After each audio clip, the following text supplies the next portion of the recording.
بسم اللہ الرحمن الرحیم۔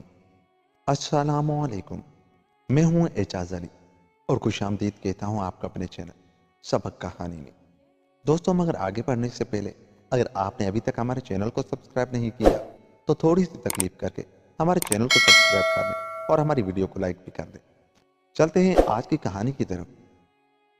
کہتے ہیں کہ پرانے زمانے میں ملک روم پر ایک رحم دل بادشاہ حکومت کرتا تھا۔ بادشاہ بڑا انصاف پسند، نیک سیرت اور بہادر تھا۔ بادشاہ کی ایک ہی بیٹی تھی جس کا نام افشین تھا۔ شہزادی افشین بہت خوبصورت اور ذہین تھی۔ بادشاہ اور ملکہ اسے دیکھ دیکھ کر جیتی تھی۔ شہزادی افشین کے محل میں ایک بہت بڑا باغ تھا جس میں دور دور سے منگوائے نایاب پودے تھے۔ شہزادی ہر شام کو اپنی کنیزوں کے ساتھ باغ کی سیر کرتی اور رنگ برنگی تتلیوں سے کھیلتی۔ ایک شام کو شہزادی حتب معمول اپنے باغ میں کھیل رہی تھی اور تتلیاں پکڑنے کے لیے ان کے پیچھے دوڑ رہی تھی۔ تتلیاں کبھی ان پھول پر جا بیٹھتی تو کبھی اس پر۔ اتفاق کی بات ہے کہ ملک کوکاب کے بادشاہ جن کا پیٹو بیٹا تخت پر بیٹھا آسمان کی سیر کر رہا تھا۔ اس کا تخت جو ایک بڑے اژدہے کی شکل کا تھا، چار خوفناک جو اٹھائے ہوئے تھے۔ پیٹو جن کا تخت بادلوں کے اوپر اڑ رہا تھا۔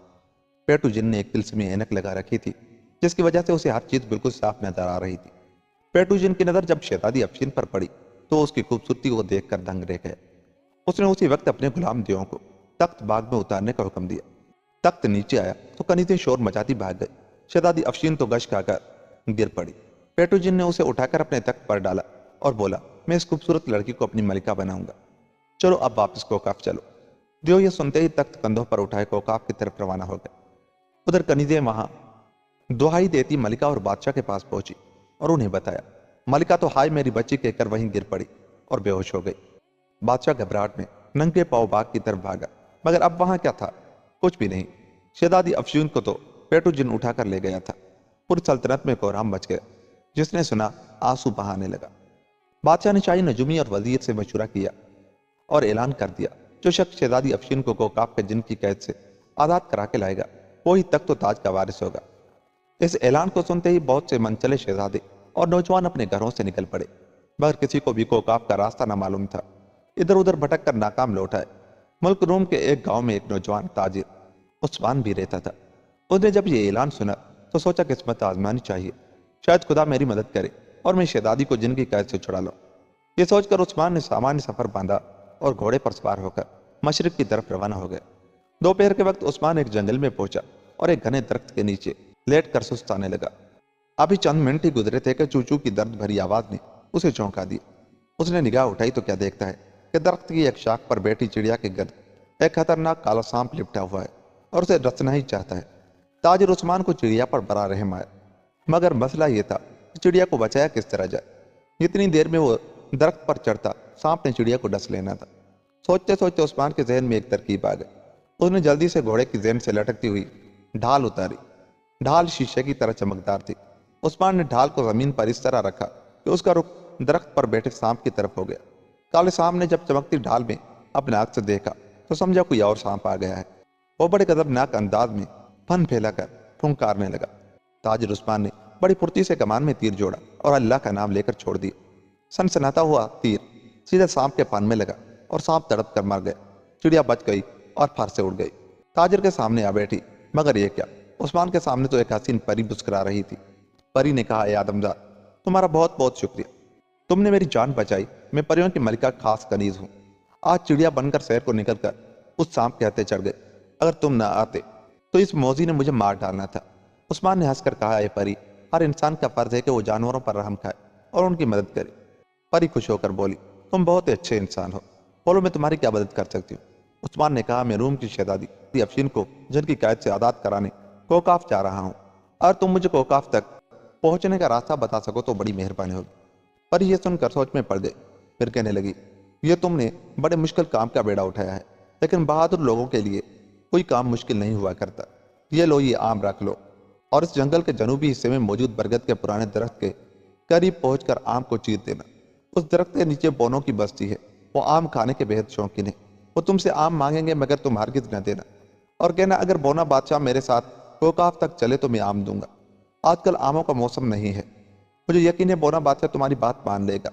اس کے بعد تمہیں کیا کرنا ہے یہ بونا بادشاہ ہی بتائے گا۔ عثمان نے پری کا شکریہ ادا کیا تو اس نے اپنا ایک پر توڑ کر تاجر کو دیا اور کہا جب بھی تم کسی مشکل میں پھنس جاؤ اس پر کو بالوں میں لگانا، میں تمہاری مدد کو پہنچ جاؤں گی۔ اچھا، خدا حافظ۔ پری چلی گئی تو تاجر عثمان اٹھا اور گھوڑے پر بیٹھ کر برگد کے درخت کی طرف چل دیا۔ وہاں پہنچ کر اس نے ہدایت کے مطابق آم نکالا اور چیرا تو ہر طرف آم کی خوشبو پھیل گئی۔ جب خوشبو بونوں کی بستی میں پہنچی تو سارے بونے بے قرار ہو گئے اور بونے بادشاہ کے ہمراہ باہر نکلا۔ بونے بادشاہ نے للچائی ہوئی نظروں سے آم کی طرف دیکھتے ہوئے کہا، اے آدم زاد، تم کہاں سے یہ آم لے آئے؟ ہمیں بھی کھانے کے لیے آم دو۔ عثمان غصے سے بولا، چلو بھاگو یہاں سے، میں تو تمہیں آم کا چھلکا بھی نہیں دوں گا۔ ہاں، ایک شرط مان لو تو سارا آم دے سکتا ہوں۔ بونے بادشاہ نے جلدی سے کہا، شرط بتاؤ۔ عثمان بولا، تمہیں میرے ساتھ کوکاف تک جانا ہوگا، اگر راضی ہو تو یہ آم تمہارا۔ بونے نے جواب دیا، مجھے تو کوکاف تک جانے کے راستے کا علم نہیں۔ ہاں، یہاں سے 4 کوس دور ایک خون خوار جادوگرنی رہتی ہے، اسے پتا ہے، مگر وہ تو انسانوں کا خون پی جاتی ہے اور گوشت بھون کر ہڑپ کر جاتی ہے، ہڈیاں تک چبا جاتی ہے۔ لیکن ایک بات ہے، وہ مارنے سے پہلے ہر انسان سے 3 سوال پوچھتی ہے اور جو صحیح جواب دے اسے چھوڑ دیتی ہے، مگر آج تک کوئی انسان اسے سوالوں کے درست جواب نہیں دے سکا۔ صرف میں ان سوالوں کے جواب جانتا ہوں۔ پھر تو تمہیں میرے ساتھ ضرور جانا ہوگا، ورنہ آم نہیں ملے گا۔ بونا بادشاہ مان گیا۔ عثمان نے آم بونوں کے حوالے کر دیا۔ ساری بستی آم پر ٹوٹ پڑی اور اسے چٹ کر گئی۔ اب عثمان نے بونے بادشاہ کو، جو سائز میں انسانی انگلی کے برابر تھا، اٹھا کر جیب میں ڈالا اور آگے چل پڑا۔ جب وہ جادوگرنی کے علاقے میں پہنچے تو جادوگرنی تاجر کو دیکھ کر خوش ہو گئی اور شیطانی کہکا لگا کر بولی، واہ واہ، آج خوب تگڑا شکار ہاتھ آیا ہے۔ اے انسان، میں تمہیں پانی میں ابال کر تمہاری یخنی پی جاؤں گی۔ عثمان تو کانپ اٹھا۔ جادوگرنی کی شکل تھی بھی بڑی بھیانک، یہ لال لال باہر کو نکلی ہوئی آنکھیں، پیلے درد دانت اور کالا سیاہ رنگ۔ اس کی گود میں ایک مینڈک بیٹھا پھدک رہا تھا، جس پر ہاتھ پھیرتے ہوئے جادوگرنی اسے چوہے کھلا رہی تھی۔ جادوگرنی کی بات سن کر عثمان ہمت کر کے بولا، اے جادوگرنی، تم نے تو اعلان کر رکھا ہے کہ جو تمہارے 3 سوالوں کا جواب دے دے گا اسے چھوڑ دے گی۔ جادوگرنی یہ سن کر چیخ ماری اور فرش سے اچھل کر چلائی، تم میرے سوالوں کے جواب دو گے؟ ہاں ہاں، آج تک کوئی انسان درست جواب نہیں دے سکا۔ جادوگرنی کا کہکا بڑا بھیانک تھا، اس کا محل رزنے لگا تھا۔ مینڈک اس کی گود سے اچھل کر پرے جا گرا تھا۔ جادوگرنی نے پہلے سوال کیا، بتاؤ 10 من وزنی پتھر کو کس طرح پھوکے مار کر اڑایا جا سکتا ہے؟ عثمان نے کان کھجانے کے بہانے سر جیب کی طرف جھکایا تو بونے بادشاہ نے اس کے کان میں کہا، جناب، پتھر کو پیس کر پاؤڈر بنا کر پھونکوں میں اڑایا جا سکتا ہے۔ عثمان نے یہی جواب دہرایا۔ جادوگرنی اچھل کر چنگھاڑی، لو اب دوسرے سوال کا درست جواب دو، بتاؤ وہ کون سی دولت ہے جسے کوئی نہیں چرا سکتا؟ عثمان نے پھر سر کو جیب کی طرف جھکایا تو بونے بادشاہ نے کہا، جناب، وہ دولت علم ہے جسے چرانا ناممکن ہے۔ اپنے دوسرے سوال کا جواب بھی درست پا کر جادوگرنی گھبرائی، اسے شکار ہاتھ سے نکلتا نظر آنے لگا، کیونکہ اگر عثمان اس کے 3 سوالوں کے جواب درست دے دیتا تو اسے چھوڑنے پر مجبور ہو جاتی۔ اس نے کہا، اے انسان، میرا تیسرا سوال یہ ہے کہ وہ کون سا جرم ہے جسے کرتے ہوئے اگر انسان پکڑا جائے تو سزا ملتی ہے، لیکن اگر کر لے تو سزا نہیں دی جا سکتی؟ عثمان یہ سن کر چکرا گیا، مگر بونے بادشاہ نے اسے جواب دیا۔ عثمان نے کہا، وہ جرم خودکشی ہے۔ جادوگرنی نے زور سے 2 ہتھڑ مارا اور چیخی، افسوس، آج ایک انسان نے میرے سوالوں کے جواب دے دیے، افسوس میں اسے بھون کر کھا نہیں سکتی۔ جا، چلا جا، میں تجھے چھوڑتی ہوں، تو آزاد ہے۔ عثمان نے کہا، اے جادوگرنی، ایک مہربانی کر، مجھے کوکاف جانے کا راستہ بتا دے، میں اپنے ملک کی شہزادی کو جن کی قید سے آزاد کرانا چاہتا ہوں۔ جادوگرنی کہنے لگی، میں تمہاری ذہانت سے خوش ہوں، یہ گیند زمین پر پھینک دے اور اس کے پیچھے پیچھے چلتا جا، یہ گیند تجھے خون کے دریا کے کنارے تک پہنچا دے گی۔ اس دریا کے پار کوکاف کی حدود شروع ہو جاتی ہیں۔ دریا کے کنارے ایک چڑیل رہتی ہے، وہی دریا کی محافظ ہے۔ اگر تم اسے مارنے میں کامیاب ہو گئے تو دریا پر ایک پل خود بخود بن جائے گا، جس پر سے گزر کر تم دوسری طرف جا سکو گے۔ خبردار، دریا کے خون میں تیرنے کی کوشش نہ کرنا، ورنہ پتھر کے بن جاؤ گے۔ عثمان نے گیند زمین پر ڈالی، گیند خود بخود بڑھنے لگی اور تاجر عثمان اس کے پیچھے چلنے لگا۔ بونا بادشاہ اس کی جیب میں تھا اور اسے مزے مزے کے لطیفے سنا کر ہنسا رہا تھا۔ اب ہم شہزادی افشین کی خبر لیتے ہیں کہ وہ کس حال میں ہے۔ پیٹو جن نے اسے چاندی کے ایک بہت بڑے پنجرے میں قید کر دیا تھا اور اسے مجبور کرتا تھا کہ اس سے شادی کر لے۔ اس وقت بھی پیٹو جن کہہ رہا تھا، اے شہزادی، میری بات مان، یہاں کوئی تیری مدد کو نہیں آ سکتا۔ شہزادی افشین یہ سن کر رونے لگی۔ پیٹو جن نے اسے روتے دیکھا تو ہاتھ جوڑ کر بولا، رو مت پیاری شہزادی۔ پیٹو جن نے شہزادی کو رونا بند کرنے کے لیے کہا، مگر وہ روتی رہی تو پیٹو جن غصے میں آ گیا اور اس زور سے دھاڑا کہ محل کانپ اٹھا۔ اس نے کہا، اے نادان شہزادی، تجھے میری بات ماننا پڑے گی، ورنہ میں تجھے مار ڈالوں گا۔ میں تجھے 3 دن کی مہلت دیتا ہوں، اچھی طرح سوچ لے، یا تو مجھ سے شادی کے لیے راضی ہو جا یا مرنے کے لیے تیار ہو جا۔ پیٹو جن یہ کہہ کر غصے سے چنگھاڑتا ہوا چلا گیا اور شہزادی اپنی قسمت پر آنسو بہانے لگی۔ اسے اپنے ماں باپ یاد آ رہے تھے۔ اس نے سن رکھا تھا کہ جو بچے اور بڑے اپنے ماں باپ کی خدمت کرتے ہیں اور کہنا مانتے ہیں، اللہ میاں ان کی ضرور مدد فرماتے ہیں۔ شہزادی کو امید تھی کہ خدا اس کی بھی مدد کرے گا۔ ادھر تاجر عثمان گیند کا تعاقب کرتا ہوا دریا تک پہنچ گیا۔ اس نے دیکھا کہ دریا میں پانی کے بجائے خون بہہ رہا ہے، اور گاڑھا خون۔ اس دریا کے کنارے کالے رنگ کا ایک پرانا محل تھا۔ اس میں وہ خونخوار چڑیل رہتی تھی جو دریا کی محافظ تھی۔ اس چڑیل نے تاجر کی بو سونگھ لی اور آدم بو کے نعرے لگاتی بھاگتی چلی آ رہی تھی۔ اس چڑیل کے 4 ہاتھ اور 4 آنکھیں تھیں، گلے میں سانپوں کی مالا تھی، لمبی سرخ زبان منہ سے باہر لٹک رہی تھی اور دانت چمک رہے تھے۔